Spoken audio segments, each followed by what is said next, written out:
นี้กำลังสิเต็มช่วงนี้เก็บภาพเจ้าขึ้นท้ายเรื่องเวทีนี่เก็บภาพตอนคนถ่ายแล้วกันแต่ว่าเวลายามลงเวลานั้นเดินเที่ยวงานนานนี้ครับไล่สดดูเขาไล่สด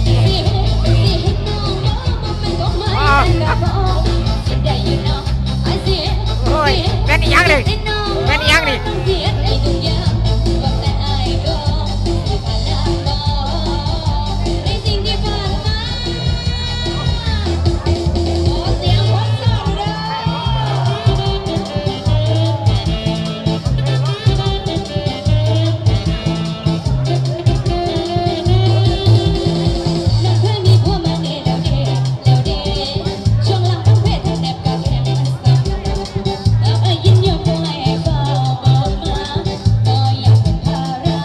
ช่วงนี้กำลังสิเต็มกดไลค์เด้อ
โบชิสเกตโบชิสเกตชื่อพวก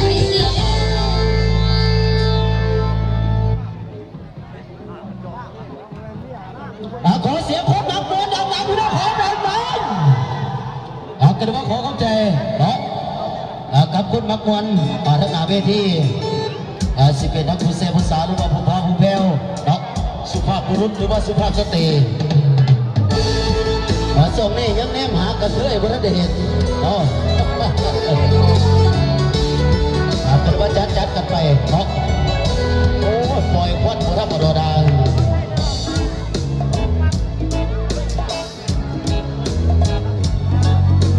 กันว่าจัดโชว์กันไปเนาะมาจากพี่ทั้งโลกประเทศประธานผู้คุมโดยผู้ดังประสันโอ้ยทำผู้แซ่ผู้สาวเลี้ยงกันอ้อยต่อยอยู่ทั้งทีมาเลยเนาะสาวน้อยยังอยู่บ่สาวน้อยโอ้ยังอยู่เพราะว่านั่งลี่สัมบัติทั้งทั้งเสียแดงด้วยยังอยู่บ่ทั้งเสียแดงด้วยเนาะโอ้ยเนาะกันว่าส่งกันไปปนี้สามต่อมอกันไปอีกปนี้เนาะเดี๋ยวมาขอเป็นผลงานล้ำมาดิเนาะเอาล้ำแล้วก็เดี๋ยวว่าสารต่อกันไปเดี๋ยวว่าเอาใจผู้เราเนี่ยเอาใจไม่รุ่นน้ำเนาะสลับซากันไปเรื่อยๆไปสั่นเนาะโอ้ยทั้งอันผู้เบาเกี่ยวผู้สาวเด้อเนาะผู้สาวจะทั้งพี่ผู้มีผู้เบา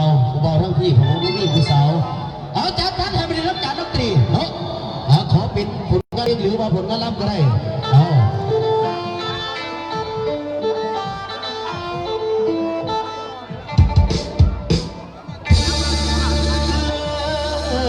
ยาสูบไอ้ก็ยังเลิกได้ให้เลิกคนหลายใจคือไอ้น้องบัว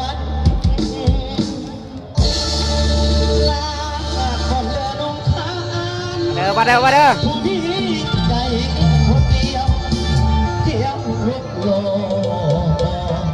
พูดกันละกัน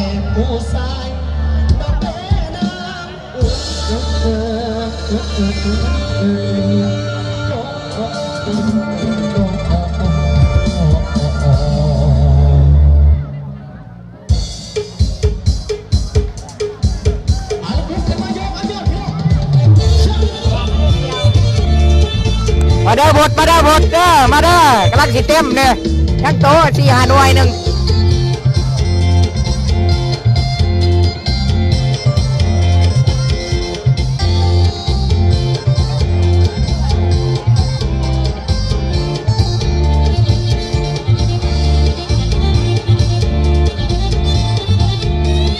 วันนี้มาสุดกลางบ่แม่นสุดใหญ่ อย่ามาลังเพื่อนโอ้ว่าพอดีตัดใจลาทำใจให้มันเข้มแข็งหมดไปสีแดงอยู่ที่ฟ้าเด็กบอกยาเรียกลงดินแล้วให้สัญญาถ้าแฟนมันยาเลิกลาเหมือนกันลงผ่านโน้กำลังใจ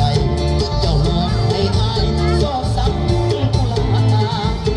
อุตส่าห์มองความอักแท้น้องเพชรแดงด้วยหักมันเนื้อหลายครั้งเคยเสียน้ำตาถ้าแฟนมันยาก็เลยกลาเหมือนกันลงผ่านโน้หลายด้วยอายโซ่ซ้ำกุลาอุตส่าห์มองความอักแท้น้องเพชรแดงด้วยหักมันยา หลายครั้งที่เคยเสียน้ำตาต้องการใจดาเหมือนกันโอ้ย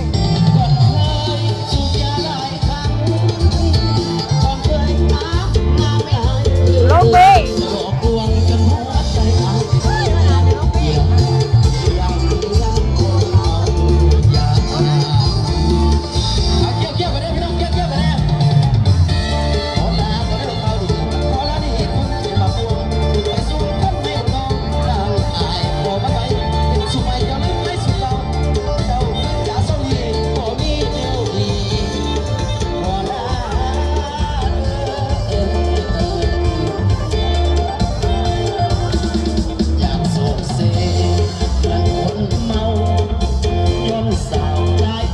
คนไหล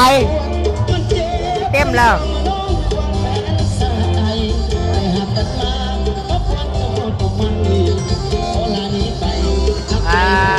ผ่านหน้าผู้เลิศ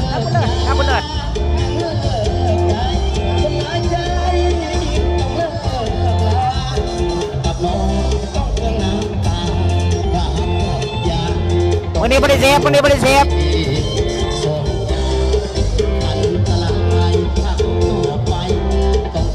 ฟเองมันนี่พี่จะคุ้มเครื่องอย่างเดียว